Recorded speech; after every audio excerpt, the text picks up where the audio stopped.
Hai guys, kali ini Sultan akan menceritakan sebuah film yang diambil dari kisah nyata, berjudul Two for the Money.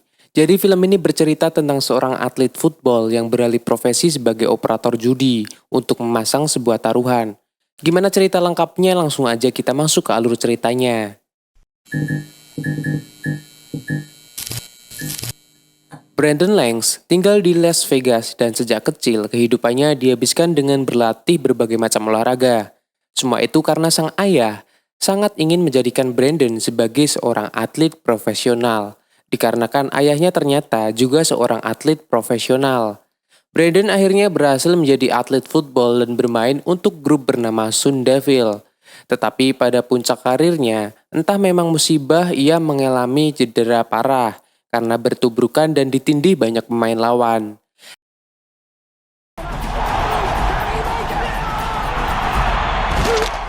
Akibat dari cedera tersebut, Brandon terpaksa istirahat dari football hampir selama 6 tahun. Ia berusaha memulihkan kesehatannya dan mengajukan dirinya ke beberapa klub football untuk bermain kembali. Namun sayangnya banyak dari mereka menolak karena kemampuan Brandon tidak akan setangguh dulu karena cedera. Setelah masa itu, sekarang ia bekerja sebagai operator di sebuah kantor judi taruhan. Nah, suatu hari, Brandon mendapatkan tugas dari atasannya untuk menggantikan temannya di bagian prediksi pertandingan. Berbekal pengetahuannya selama bermain, prediksinya ternyata tepat. Dan sejak saat itu namanya semakin terkenal di Las Vegas sebagai orang yang mampu memprediksi kemenangan hingga 300 lebih pertandingan.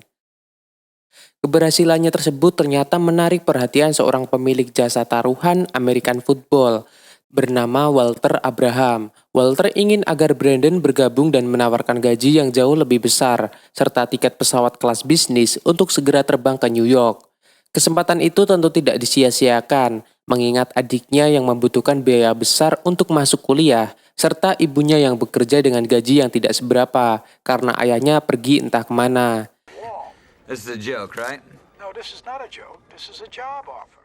Esoknya, Brandon pun tiba di New York dan langsung dijemput oleh supir pribadi Walter. Saat sampai di kantornya, Walter langsung menyambut baik dan menjelaskan bagaimana sistem kerjanya. Kantor itu merupakan broker perjudian football yang biasa menangani taruhan-taruhan besar. Walter menyediakan konsultasi prediksi pertandingan yang dimana jika pejudi tersebut setuju, maka Walter akan mendapatkan 25% dari kemenangan si penjudi. Walter juga menjelaskan kalau dirinya punya acara TV khusus yang diharapkan setelah adanya Brandon dengan prediksinya yang selalu tepat, semua penjudi akan menggunakan jasanya. Brandon kemudian diberi treatment di salon istri Walter yang bernama Tony. Dan di sana ia juga secara langsung diwawancara mengenai kebiasaan Brandon yang tidak suka merokok, minum, ataupun berjudi. Brandon pun menjelaskan kalau dirinya takkan pernah lagi berjudi, karena menurutnya judi hanya awal dari sebuah kebangkrutan, dan ia pernah sekali kalah. Setelah dari sana, Brandon kemudian diajak ke sebuah rumah dengan segala fasilitas mewah, dan tempat tersebut juga akan menjadi kantor sementara sebelum nanti bergabung dengan para pekerja lainnya.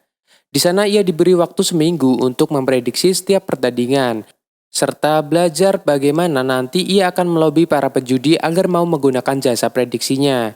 Sejak saat itu, Brandon setiap harinya mencari banyak informasi mengenai pertandingan yang akan berlangsung.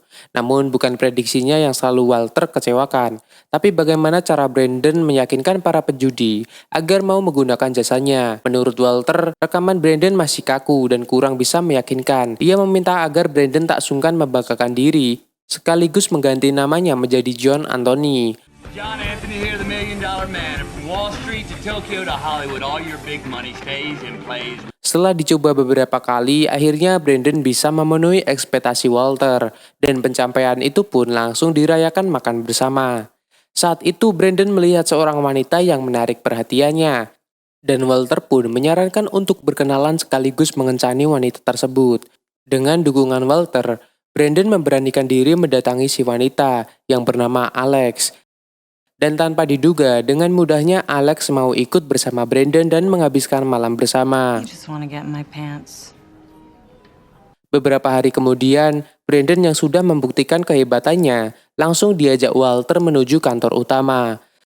Brandon sangat beruntung karena ia diberikan ruangan yang lebih besar daripada pekerja yang lain. Hal ini membuat seorang pekerja bernama Jerry merasa iri, dan menurutnya dirinya lah yang pantas bekerja di ruangan tersebut. Walau Jerry secara terang-terangan menunjukkan ketidaksukaannya, tapi Brandon tampak biasa. Malah ia lebih fokus melatih cara bicaranya dalam menawarkan jasanya. Hari-hari selanjutnya, Brandon terus mengasah skill bicaranya, yang salah satunya kepada seorang pejudi bernama Amir, yang hampir saja bangkrut karena kalah besar. Brandon pun segera melaluinya dengan menawarkan jasa prediksi serta kemenangan yang pasti menang. Akhirnya Amir pun setuju untuk mempertaruhkan semua hartanya yang tersisa. Dengan strategi pemasaran yang sangat meyakinkan, semakin kesini semakin banyak juga pejudi yang ikut menggunakan prediksi Brandon. Dan beruntungnya mereka mendapatkan kemenangan, padahal sebelumnya mereka bertaruh dengan ragu-ragu. Ketepatan prediksi itu tak hanya mendatangkan pejudi baru, tetapi juga pelanggan-pelanggan yang semakin setia kepada Brandon. Get to the point. You're above them. Let them know it. Keberhasilan dan ketepatan yang diberikan Brandon membuatnya diundang oleh Walter untuk makan malam bersama. Walter semakin percaya dan yakin kalau Brandon sudah pantas untuk melangkah ke level selanjutnya. Walter kemudian menawarkan Brandon untuk bergabung dengannya di acara TV yang ia bawakan, yaitu The Spot at Fisher. Mendengar itu, Brandon sangat senang. Namun di sisi lain, ia juga merasa kalau kesempatan tersebut terlalu besar untuknya. Karena Tony dan Walter sama-sama mendukungnya, akhirnya Brandon setuju untuk ikut dalam acara tersebut. Untuk meningkatkan kepercayaan para penonton, maka Brandon didadani layaknya orang kaya. Ia diberikan setelan jas, dan termasuk kendaraan yang paling elegan yang sengaja Walter belikan langsung di hari sebelum berangkat ke stasiun TV. Brandon yang tadinya hanya belajar menawarkan jasanya lewat telepon, kini harus belajar juga menjual dirinya lewat acara TV. Ia dituntut harus benar-benar mendalami jiwa John Anthony, seolah itu adalah namanya. Apalagi dalam acara kali ini, Brandon akan rekaman bersama dengan operator-operator senior yang lebih berpengalaman termasuk Jerry. Alright, Jethro? Ketika acara dimulai, Jerry yang pertama tampil dan cukup meyakinkan dengan memberikan statistik prediksinya yang ia yakini selalu tepat sasaran.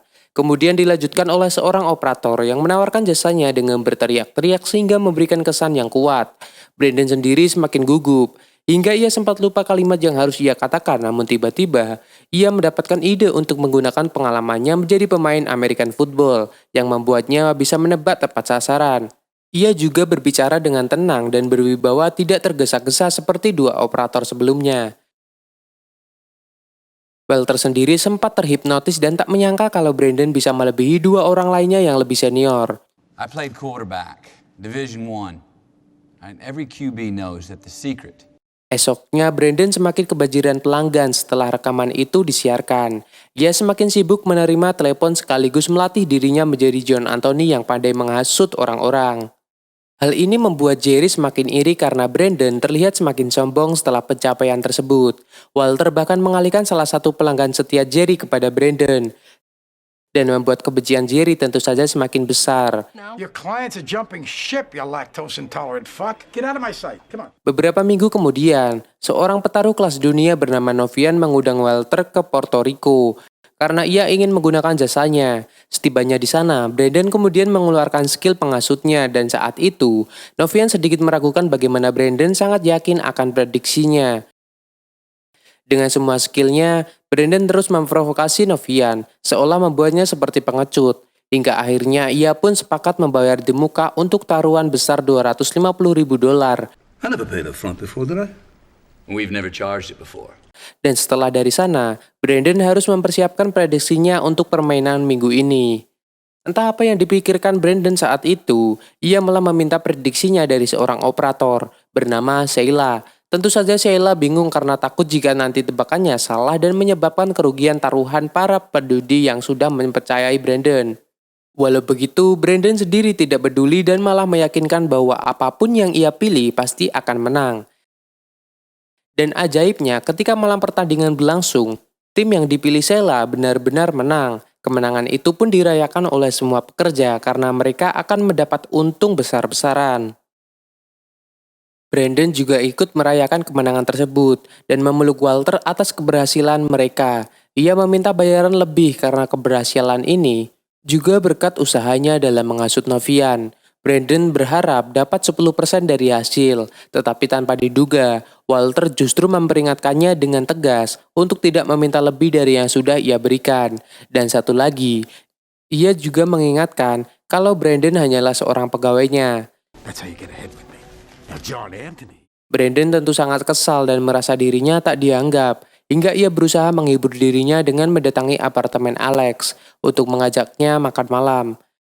Lagi-lagi hal yang tak terbayangkan sebelumnya terjadi. Brandon malah diusir karena waktu itu Alex mau menemani Brandon karena sudah dibayar mahal oleh Walter. Semua hanya rekayasa Walter untuk membuat Brandon terlena.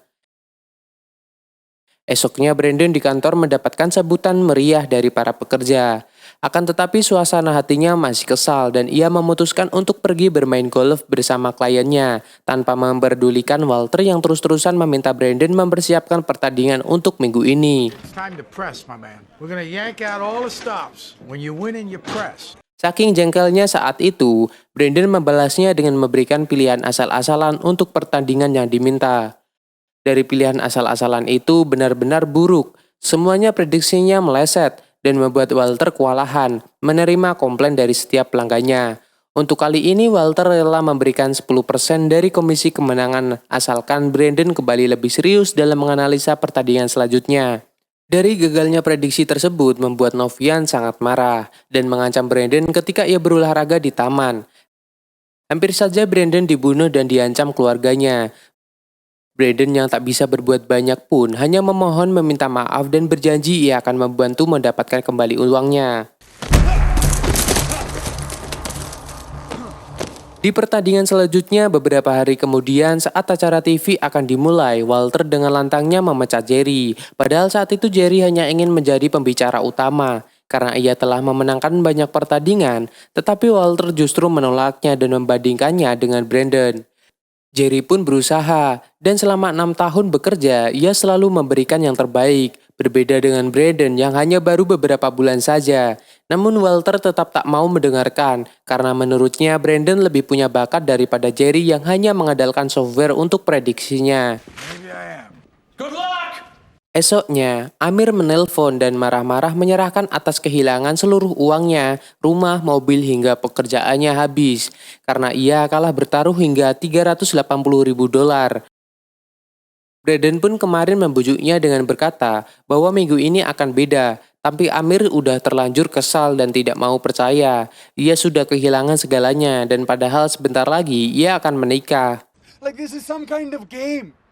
Dari beberapa kejadian yang sudah dialami Brandon kembali membangun stamina dan berusaha lebih keras lagi untuk menghindari kesalahan prediksi minggu ini. Setelah mendapatkan prediksi yang benar-benar ia yakini, ia pun keluar dan memberikannya kepada Walter. Kali ini Brandon sudah sangat yakin dengan analisanya, dan semua operator pun segera menjual pilihan tersebut kepada para petaruh agar dipasang.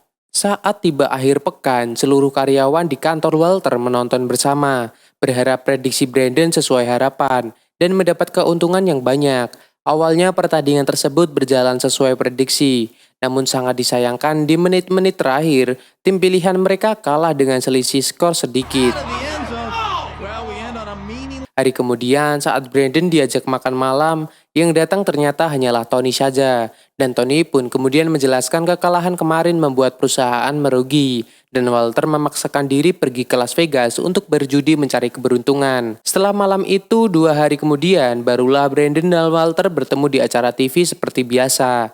Namun Walter tak menjelaskan sedikit pun bagaimana kondisi keuangannya saat ini. Brandon sendiri saat itu merasa dilema dan gugup untuk menentukan prediksi yang akan disampaikan di acara nanti. Ia tak bisa berpikir jernih dan pesimis hingga Brandon putuskan untuk menentukan prediksinya menggunakan lemparan koin. Acara dimulai dan Brandon langsung memberikan hasil prediksinya lalu mengatakan dengan jujur kalau prediksi itu ia dapat dari melempar koin. Tanpa diduga, Walter malah melanjutkan acara. Bahkan ia menjamin prediksinya untuk minggu ini tidak ada resiko. Siapapun yang mau ikut dalam prediksinya, maka jika kalah semua uangnya akan diganti. Brandon tentu sangat kaget mendengarnya, dan ia juga berusaha mengingatkan agar Walter tidak gegabah membuat keputusan seperti itu. Namun Walter tetap yakin dan apapun yang terjadi, ia sudah siap dengan hasilnya. Di hari berikutnya meledak, banyak penelpon yang mau ikut dalam taruhan mereka.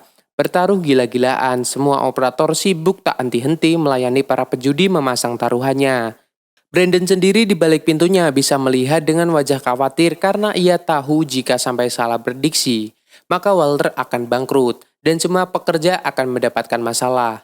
Tiba hari pertandingan, semua pegawai berkumpul menyaksikan pertandingan tersebut. Dengan tegang, namun baru di babak pertama, tim yang dijagokan Walter kalah telak. Dan mereka mulai pesimis dengan hasil akhirnya nanti. Brandon saat itu meyakinkan kepada Walter kalau pertandingan belum usai dan dia juga sangat yakin dengan prediksinya kali ini. Namun di sisi lain, tanpa sepengetahuan Walter, Brandon berniat pergi. Dan sebelum pergi, ia pun menulis sebuah surat untuk Walter sebagai ucapan terima kasihnya karena selama ini ia sudah memberinya pekerjaan. Dalam surat itu, ia juga menulis alasannya jika ia tak mau lagi terbebani dengan prediksinya yang membuat orang bangkrut dan hancur, atau bahkan membahayakan nyawa dan keluarganya. Walter juga saat itu mulai menyadari dengan kegilaannya terhadap judi yang selama ini membuatnya selalu melakukan segala cara untuk tetap bertahan. Pada akhir pertandingan, Brandon yang sudah tiba di bandara menyaksikan kemenangan timnya dan setidaknya kepergiannya memberikan kesan baik untuk Walter. Beberapa bulan kemudian sekembalinya ke Las Vegas, Brandon memulai kembali kehidupannya dengan menjadi seorang pelatih football untuk anak-anak. Dan ia selalu meyakinkan kepada mereka untuk tetap optimis dalam setiap perlombaan apapun. Dan film pun selesai. Oke guys, untuk video kali ini cukup segitu dulu. Semoga kalian suka dengan ceritanya dan jangan lupa nonton juga video lainnya. Sampai jumpa di video selanjutnya.